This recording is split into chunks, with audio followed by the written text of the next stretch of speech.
clock in Green Bay isn't just ticking, it is screaming. Right now, as you watch this, the executive offices at 1265 Lombardi Avenue are vibrating with a tension we haven't seen since the Rodgers era went up in flames.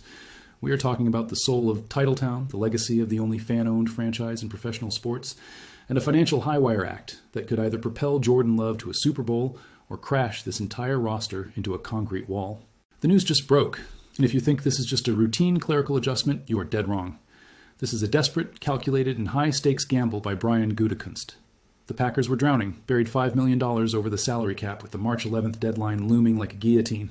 They just pulled the lever on a massive restructure for star safety Xavier McKinney, and while the headlines say they are compliant, the reality is far more terrifying for the rest of the NFC North and far more volatile for the Green Bay locker room. This move didn't just move money, it drew a line in the sand, and on the other side of that line are two of the biggest names in Packers history. The war room is active, the phone lines are burning, and the future of the Green Bay Packers just shifted on its axis. Here is exactly what went down in the frozen tundra today. Brian Gutekunst and the Packers front office officially converted the vast majority of Xavier McKinney's 2026 salary and roster bonus into a signing bonus.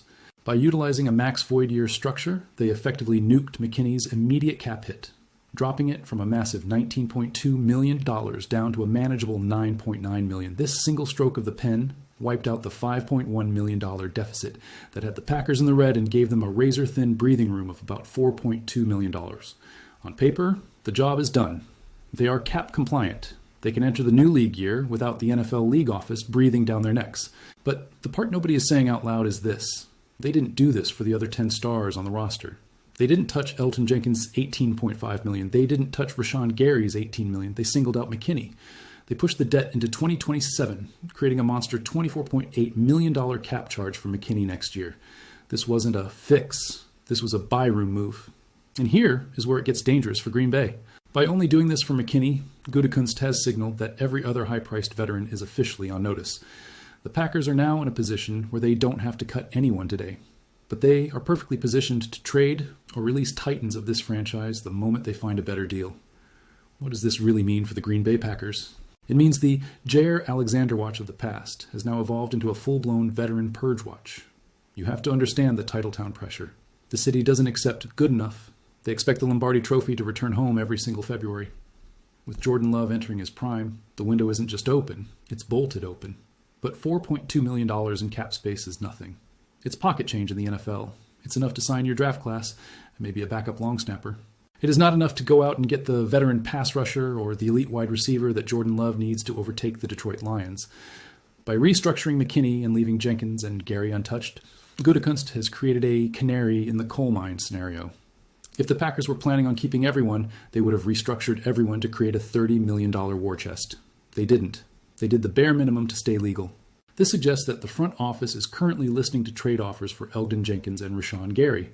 They are waiting for the market to heat up, waiting for a desperate team to overpay, and now they have the luxury of time to let that bidding war escalate. Because if this is true, it changes the Packers' entire offseason overnight. We are looking at a point of rupture that could define the Gutekunst era. The pressure on Mark Murphy and the board of directors is mounting. They have a roster that proved it can compete, but they are financially handcuffed. The McKinney deal is a bridge, but the bridge leads to a very narrow cliff.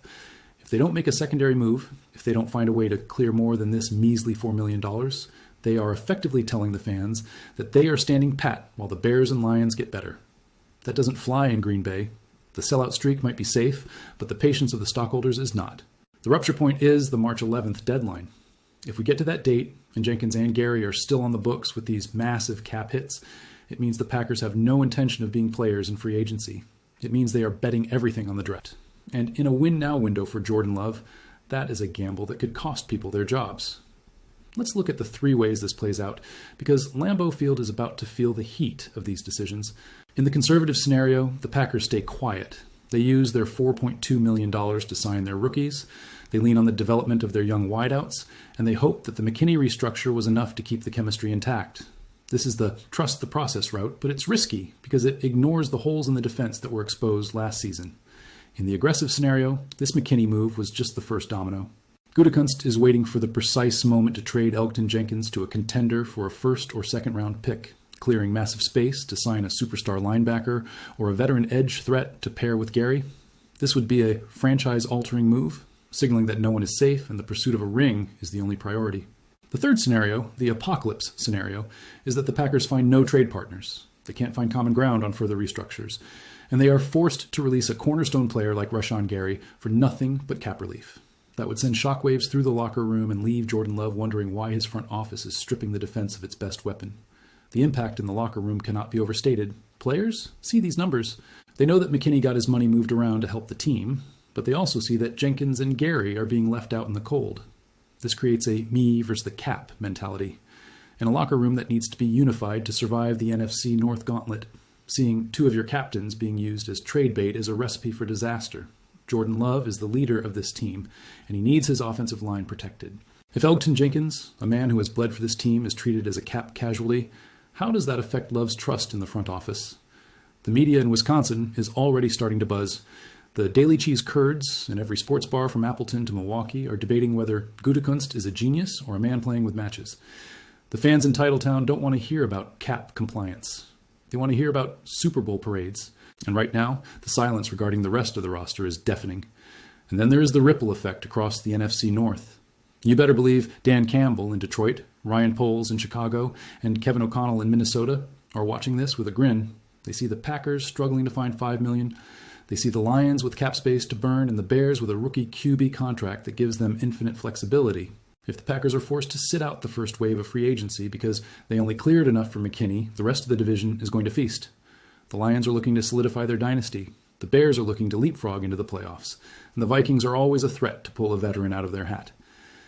Every day that Gutekunst waits to make the next big move is a day the NFC North rivals get a head start. The market for free agents doesn't wait for Green Bay to figure out their internal drama. If the top-tier safeties or cornerbacks are off the board by the time the Packers clear real money, the McKinney restructure will be viewed as too little, too late. But here's the final twist, the part that should keep every Packers fan awake at night. This McKinney move, by spreading the debt into 2027, has essentially mortgaged the future for a maybe in the present. If the Packers don't win a playoff game this year, they enter 2027 with a massive $24 million bill for a safety and a roster that might be even older and more expensive. There is no such thing as a rebuild in Green Bay, only reloads, but you can only reload so many times before the chamber is empty. Gutekunst is playing a high-stakes game of poker against the salary cap, and he just put his first big bet on the table. He bought himself time, but time is the most expensive commodity in the NFL. The locker room knows it, the rivals know it, and very soon the league is going to find out if the Green Bay Packers are still the kings of the North, or if the walls are finally closing in on Titletown. This isn't over, not by a long shot. The next move, whether it's a trade that breaks the internet or a release that breaks the fans' hearts, is coming. And when it does, the McKinney restructure will be remembered as the moment the fuse was lit. Would you like me to analyze the potential trade value of Elgton Jenkins and Rashawn Gary to see which teams would be the most likely partners for a cap-clearing move?